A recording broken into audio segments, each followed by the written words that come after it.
Hey guys, welcome to another business process mapping. So today we are chatting all about onboarding. What does onboarding do? Why should you care? Why do you need an onboarding process in your business? And what things you should consider applying into your onboarding process. Okay, so first off, what even is onboarding? So I'm just gonna bring my trusty whiteboard here, and really onboarding is not necessarily needed in some jobs, but it can be a really nice tool to get everyone on the same page and to bring more value to your offer. So let me explain. So the onboarding would come between contract and starting the work. Okay, and this right here would be your onboarding. All right, so your client has signed your contract, they've paid whatever they were supposed to pay before getting started, and now it is time to get them all caught up onto your work, what it is you're gonna do, etc., before you actually start the work. Okay, so I like to have a very simple onboarding. So personally for me, this would just look like an email. Right, realistically, it doesn't have to be more complicated than that. It obviously can, but it really doesn't. This would be like your most basic thing. And things that I would want to highlight in my onboarding process would be things like communication. So, how do we communicate? Through what channels? If there are times or days where you are just not replying to emails or messages, this is a really great place to put it. Obviously, you might have already outlined that into your contract, but I always like to confirm this here. So communication would be one. If there's any info that you need to just get started on the work, right? So let's say you are a let's say you're a nutritionist. Like part of your onboarding could be to ask your new client, to give you some sort of idea, homework that documents all of their current eating habits that you can go in and obviously start working from there. So this homework would be part of your onboarding. If you are sharing documents in any way, shape, or form, I would definitely put that in there. So doc sharing, or if you have some sort of client portal, this is a really good way, a really good time to highlight where that portal is, how to access it, what they can expect from there. And yeah, so honestly, onboarding is just a really good time to kind of level out the field, make sure everyone's on the same page, that your client has all the information they need, and that you do as well, in order for this to go as smoothly as possible. Now, I mentioned client portal and getting information, and you might want to go beyond just an email or to add a step. Ooh, I didn't plan for that. Okay, so beyond the email,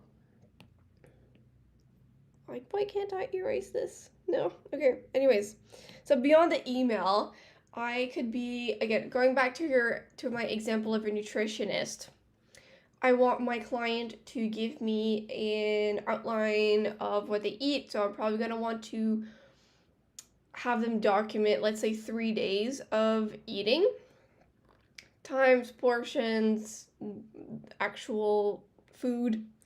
And that could be done through linking to like a video or a workshop.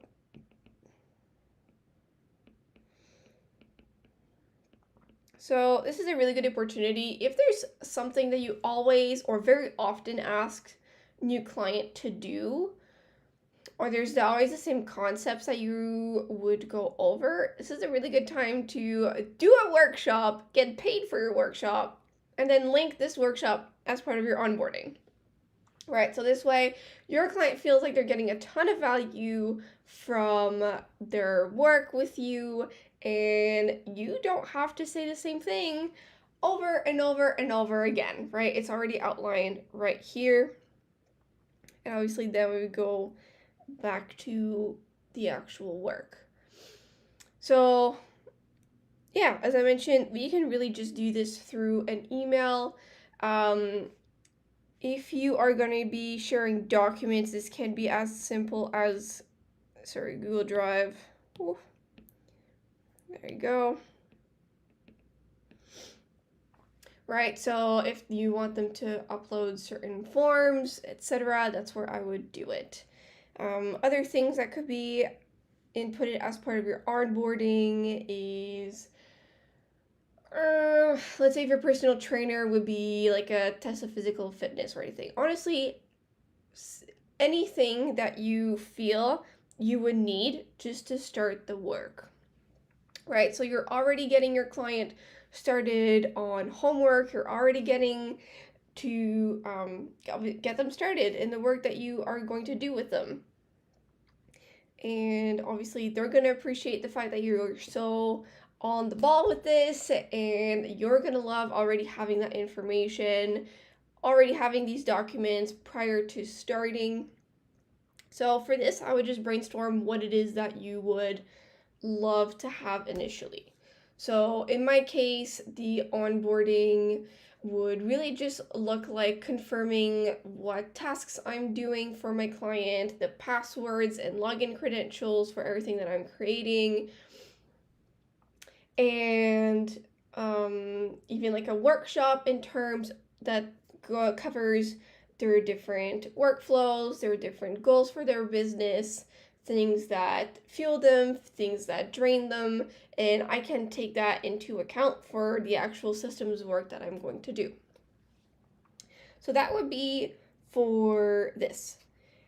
Now, as much as I love automating things, this isn't necessarily a process that I would automate, because in order for an automation to actually be useful, it needs to be something that you do exactly the same way over and over and over again. Which, just looking at the items that we have here, it might not be the case, right? So for instance, if we go back to the client communication, okay, maybe you're using, I don't know, Facebook Messenger, let's say. Oh, but if you have something that's a little bit more specific, like you're communicating with them through a certain account on a certain program, obviously you would have to edit the information for every email.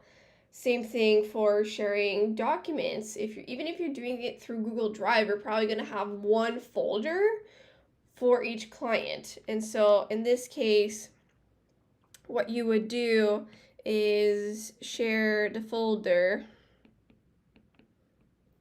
with the link, and then you would include the link in this email.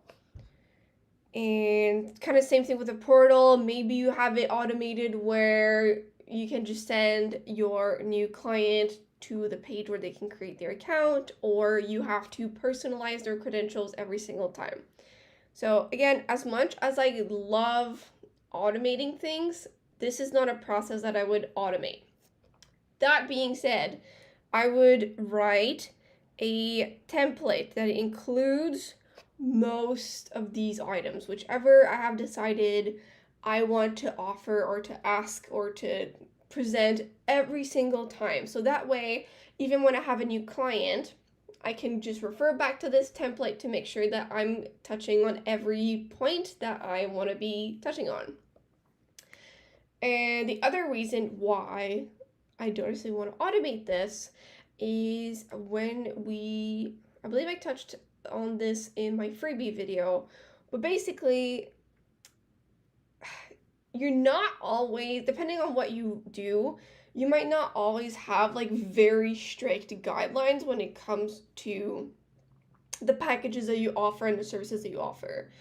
Like, just to give you an example, my services are extremely personalized, extremely customizable for every client, and therefore every single one of these emails is going to look a little bit different, right? If I'm just creating some systems and it's a really, really small project, creating automations mostly for a client, I might not need to send them this workshop. That is more talking about business goals and strategy and things that drain them, things that don't, productivity, right? And so I'm going to tailor this email to suit what the project is, which obviously was outlined in the contract and outlined through our strategy calls, maybe even 2 calls that we did.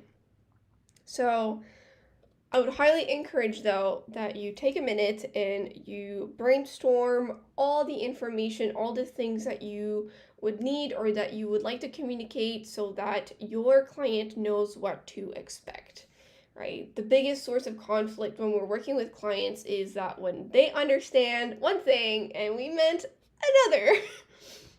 So again, even if you've outlined communications, for instance, or timeline deliverables, etc., I always like to outline them in the email just to make sure everyone is on the same page. So again, let's say you only look at your emails or messages from 9 to 5 on weekdays. Highlight that in this email so that they don't get upset about you replying at 10 p.m. on a Friday. All right.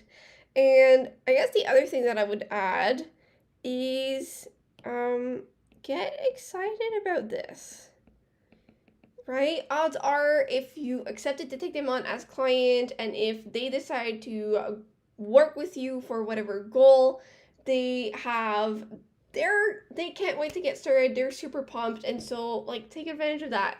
Even in your email, you can be like, hey, welcome on board. I'm so excited to get started. Here's information about how this work is going to go.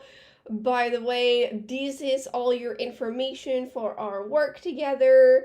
This is going to be your homework, and we'll touch base in, I don't know how long you want it to be. Or, right, this is the workshop that you need to start before I can get started. So this is how I would structure your onboarding. And again, just to give you an example, in my case, the onboarding is really, really key. Just because when I dive into the work, I hate having to pause to try to contact the client because I forgot some information or I can't actually get started until they've done something. So having this onboarding step allows me to write it super clearly, black on white. Hey, this is what I need to get started, and to make sure I have all the information so that when the work starts, I'm good to go. I can just dive right in. My client knows what to expect, knows where they can get in touch with me. They've done all the homework that I wanted them to do, and we're all good to get started. So honestly, really just a really nice process to have so that you know what to ask your client in order to get started, and communication is really, really good between you and your clients. And honestly, this is one of these steps that are going to provide a ton of value to your service, and your clients are really going to appreciate it. As well as if you have, again, some sort of like workshop, etc., membership that they're getting, and you take this opportunity to send them the information for that, it just makes it seem like they're getting so much more bang for their buck. They're getting so much value out of it. and it makes your job easy because you don't have to repeat the same thing 50 times.